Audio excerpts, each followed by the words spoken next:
Now I have a short little video here that shows you the basic components of a clamped connection. You will have, in this case, this is a location plate that goes in between the steel members. It is pre-drilled. You're using standard hardware such as A325, A490, or grade 5 bolts. And then our Lindapter clamps. And as you can see, they're spinning it around. This is a typical 4-clamp connection. Okay, but as you can see, fairly straightforward. Imagine if you were trying to weld this type of a connection.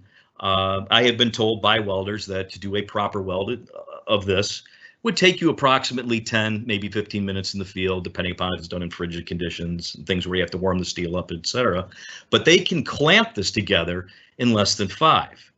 So if that's the case, we're talking probably double the labor rate to weld it, but you could have a standard labor at half the labor rate doing it in half the time. So there is a significant cost savings by going to the clamping system.